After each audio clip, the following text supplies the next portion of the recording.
Hey guys, it's Steve. Today I've got the Air France Flight 358 accident for you. It's a runway overrun upon landing issue in 2005 involving an Airbus A340. So let's get into it. All right, so here's a lot of the topics we're going to be going over today. The instructor in me likes to start out with kind of trying to explain how a jet landing works. It's a little bit different, a little bit extra issues to consider um, when you're landing a jet. Then we'll go into the accident background, see what they did wrong, discuss the probable causes from the Canadian investigation board, and then we'll conclude and see what they could have changed or what they did wrong that led to the overrun incident. All right, so to start out, there's a couple speeds that you deal with in a jet that are a little bit different from GA. Um, most of the time you just have a technique in a general aviation airplane. You're holding the same speed for a short field or a normal landing or a soft field or whatever. Depends on your configuration and stuff like that. But I'm going to go through these so that we can discuss on the next slide and further down the line where the errors were made in this flight crew. But to begin with, VREF stands for your reference landing speed, and this is heavily dependent on your weight and also the configuration of the aircraft. And there's really a number of factors that goes into this number, and it always changes. It's never the same. So when you have, especially in the weight, large fluctuations, like we may take off in the E-Jet at like 60,000 pounds sometimes, but we'll also take off at 78,000 pounds or 82, 83. We can go all the way up to 85. So this number fluctuates a lot depending on what's going on with the operation. Like if I'm flying a ferry flight, we'll be extremely light and all of our speeds will be much lower for the landing. Whereas if I'm flying a full revenue flight, things get a lot faster and you get a lot heavier and things like that. So reference landing speed, airspeed used for final approach, which is normally 1.3 times VSO, the stall speed in the landing configuration. In the case of Air France 358 in 2005, I think it was, I'm sure that they were using paper charts to confirm all of these speeds and weights and things of the such for the landing data. Nowadays, we have our iPad, and it's very easy to calculate these things very quickly using the apps on the iPad. So that's what we do now. And I'm sure that led to some of the issues that this flight crew faced as well, because a chart is not going to be as accurate as the iPad. So we'll keep that in mind as well.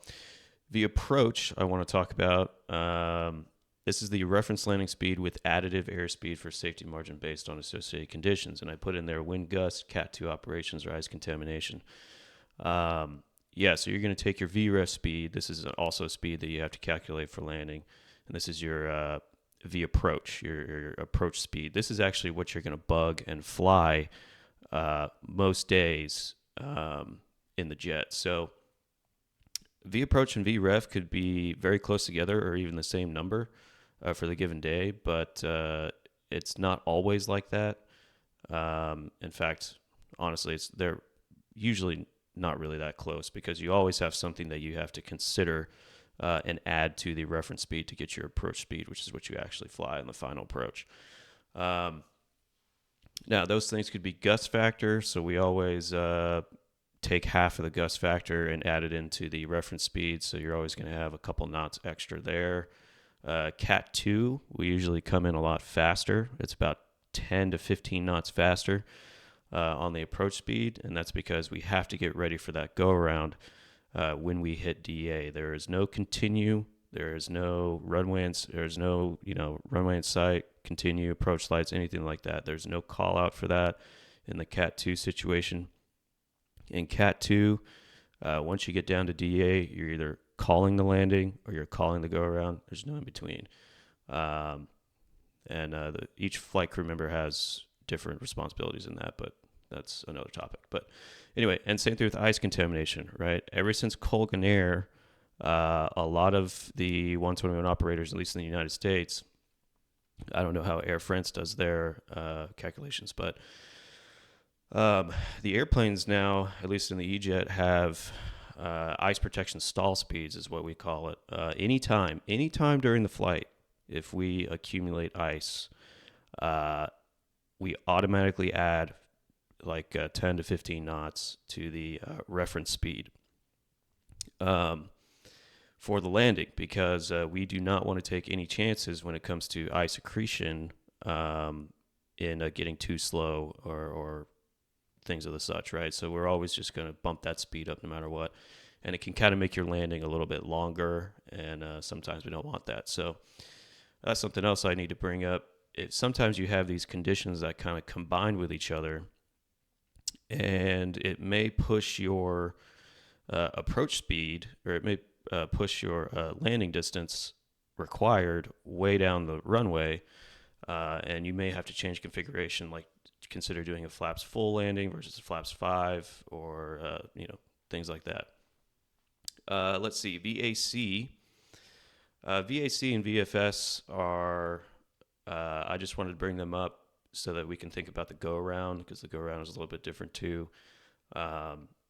But these VREF, V approach, VAC, and VFS, those are all 4 speeds that you need to have calculated as you go in for a landing in a transport category jet. And VAC and VFS are really for the go around. So the missed approach climb speed for flap configuration with 1 engine inoperative. So if you bang an engine and you need to go around, that's your aircraft cleanup or approach climb speed. You fly that and you clean up the airplane and come back around. Then we have final segment speed. This is really talked about more on a takeoff, but you also use it for the go around. So these 4 speeds are going to be in your mind as you approach the runway at V approach. Okay, next, runway declared distance information. Everybody has seen this on the government charts. They're also on the JEP charts. Noted by -D on approach charts indicates that there is declared distances available for runway in use. And what does that mean? Well, there's the next definition I have here is LDA, so that stands for landing distance available by declaration suitable for landing an aircraft. So that's the distance that you can use in order to land that aircraft at that airport. Some airports don't have declared distance information, and that's fine. You can still operate there as long as it's OPSPECT for your airline. But having the declared distance information really helps if there's like a displaced threshold, or if there's like clearways or stopways. That helps us determine how much distance we actually have. It may be less or more than the actual length of the runway on the chart, right? So you need to consider those things as you go into these airports. Then we have contaminated runway.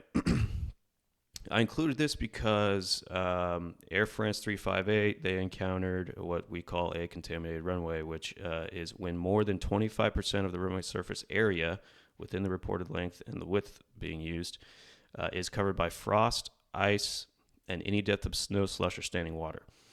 And I believe the official measurement is like 1/8 of an inch. So if you have even moderate and sometimes light rain around a ramp area that doesn't drain very well, or a runway that's not grooved, you can get some standing water, and you have to consider some operational issues there, such as taxiing on 2 engines versus 1. We absolutely do not, in the E-Jet, taxi on a single engine if there is contaminants around us. So, yeah, we have to consider that as well.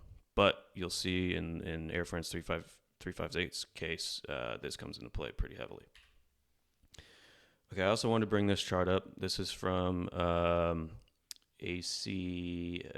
It's from an advisory circular, but I put the Department of Transportation there, 2015. This is FICON and wheel braking coefficient correlation matrix. Okay, so we have to consider this in our landing data as we approach the runway and make a time of arrival decision to land or not.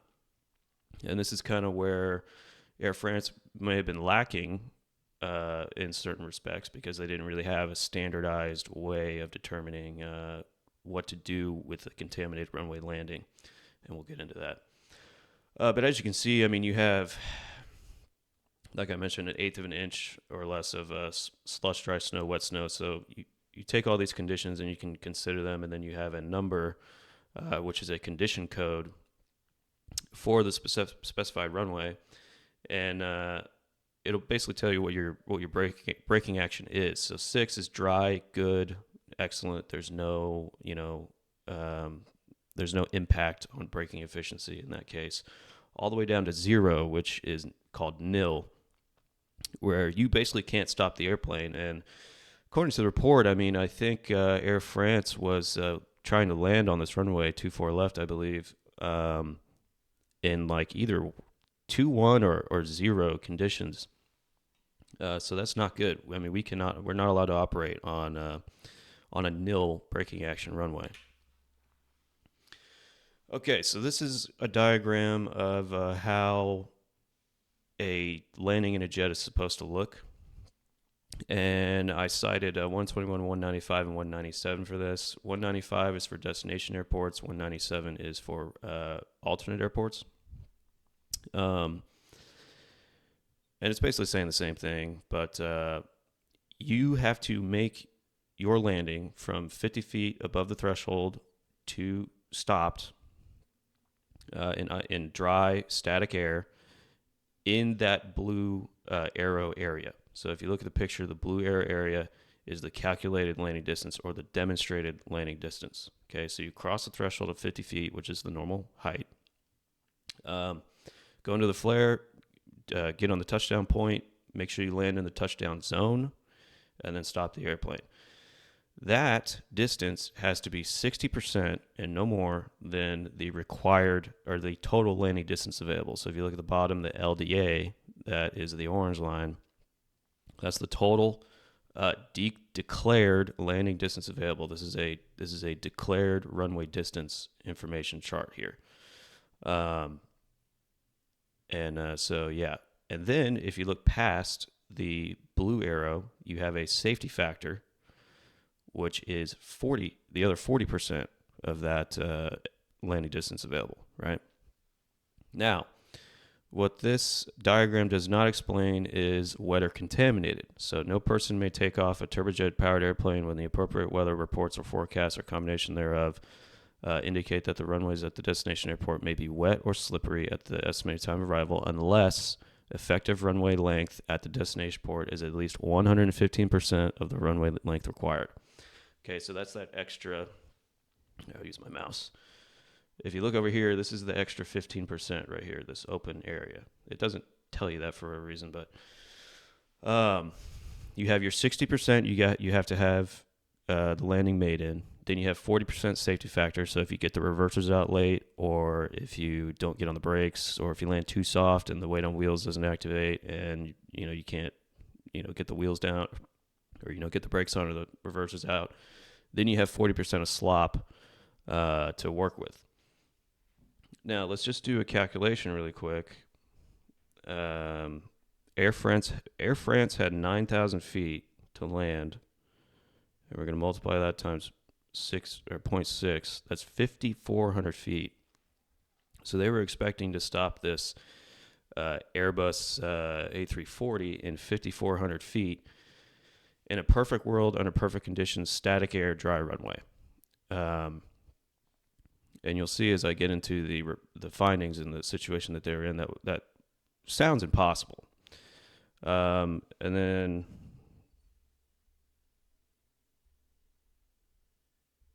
that would give them a 3,600 feet of safety factor. And then we don't know if they were considering the extra 15% for a wet runway, which it was definitely wet. And I would even go further and say that it was contaminated. And then I included the symbol there for declared distance information. Also, something important to mention with this is at 50 feet cross the threshold, you have to be at VREF or V approach. And any speed, 1 knot basically amounts to about 250 feet extra afloat in the flare. So you'll see as we start talking about the accident, they were fast.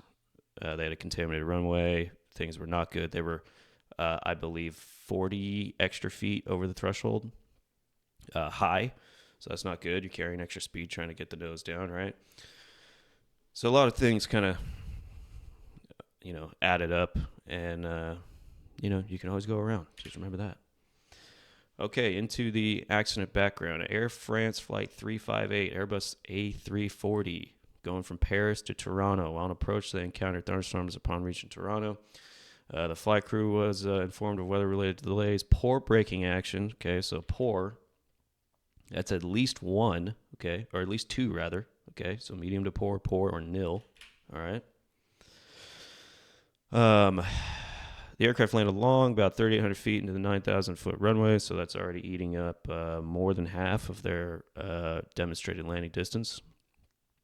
Higher than normal ground speed, unable to stop. Aircraft overran the runway approximately 80 knots. Came to a ravine, as you see here, caught on fire, and everything burned up. It's not good.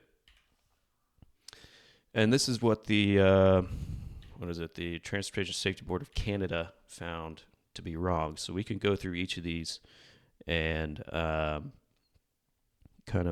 see what they should have done different, maybe. Okay, first of all, the crew conducted approach and landing in the midst of a severe, rapidly changing thunderstorm. There were no procedures within Air France related to the distance required from thunderstorms during approaches and landing, nor were these required by regulations. Now they tell everybody you should never land directly into or take off directly into a thunderstorm because you have, remember, the gain in performance and then suddenly the loss of performance in the downdraft.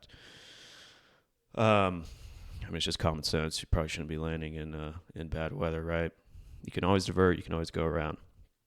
After the autopilot and all thrust systems were disengaged, the pilot flying increased the thrust in reaction to a decrease in the airspeed and a perception that the aircraft was sinking.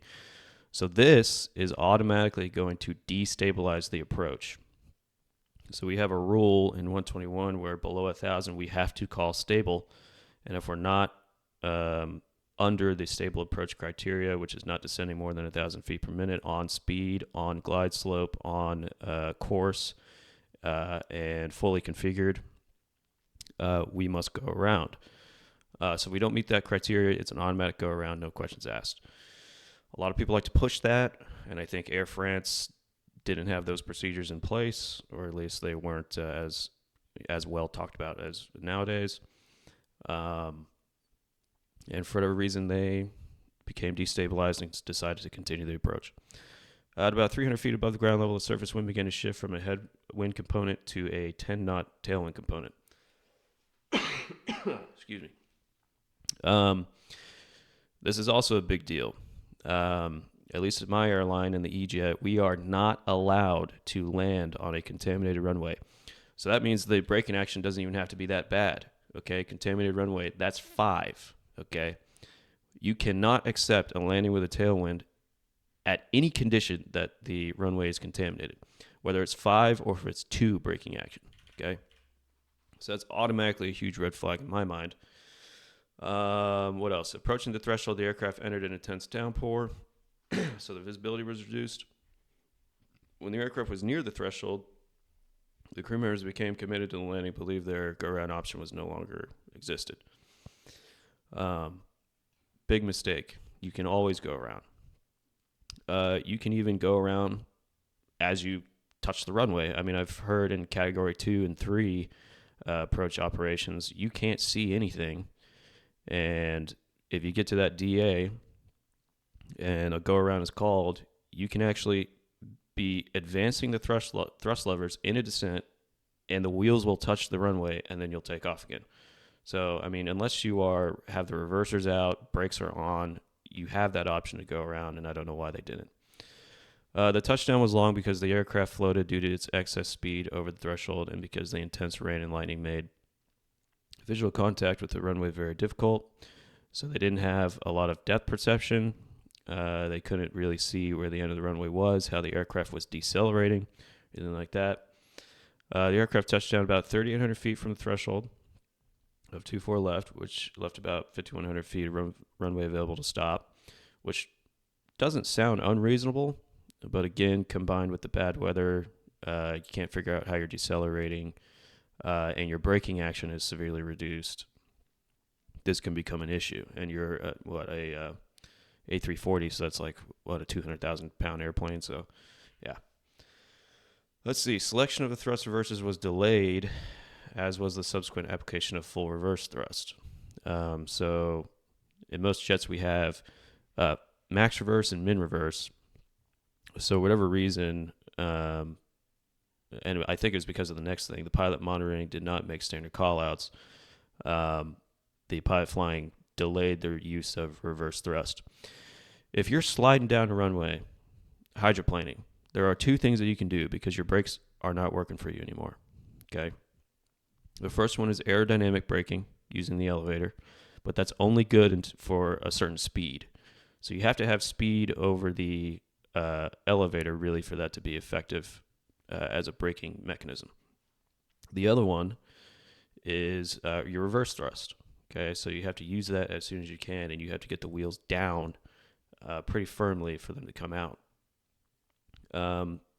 So that's what this pilot had to work with, which seems like enough to me. I don't know, but anyway, because the runway was contaminated by water, the strength of the crosswind it touched and exceeded the landing limits of the aircraft. That's another thing. I'll give you an example of the E-Jet again. At least in our case, we can land on a dry runway with 38 knots of crosswind. Okay, that's a pretty big number, you might say. But as soon as our braking action becomes reduced, and as soon as the runway receives any kind of contamination, that number drops significantly. I think at braking action 3, with a contaminated condition, our crosswind limitation now becomes like 7 knots, which is like an average day. So if you're trying to land in a thunderstorm, you're definitely going to exceed the operational limits for that aircraft in that condition. Also, there were no landing distances indicated on the operational flight plan for a contaminated runway condition. This is what I was talking about a little bit earlier. Air France didn't do a great job at training their pilots to know the operational limits of a contaminated runway landing. And I'm sure that the pilots, therefore, didn't really consider it going in that time of arrival decision to make a landing. That's what was stressed in this accident a lot, is the time of arrival decision was not made, or it was a bad decision that was made. Something else I want to add, if you calculate your landing distance with braking action 3, because that's what the METAR told you, and then you break out and you get down to the runway, and visually you can see that the conditions are worse than what is reported, you must go around. That is a automatic go around, because now your landing distance is not valid. You don't know what your landing distance is. So that was another mistake that these guys made. They got down there, and I'm sure it had to do with the reduction of visibility also. They couldn't tell what the condition of the runway was, and perhaps it was worse than what they were anticipating. And the other thing is, I think in the report that I read that the pilots commented as they were coming in that the runway looked shiny, like a lake. That is an immediate go around, because that is heavy standing water. That could be a braking action of 3 or 2 or even 1 with that much standing water. So they should have initiated go around immediately at that point. But again, Air France didn't really do the best job of training these guys to recognize that. Let's see. While METARs were calling for thunderstorms at Toronto at the expected time of landing, the crew did not calculate for landing distance required for 24 left.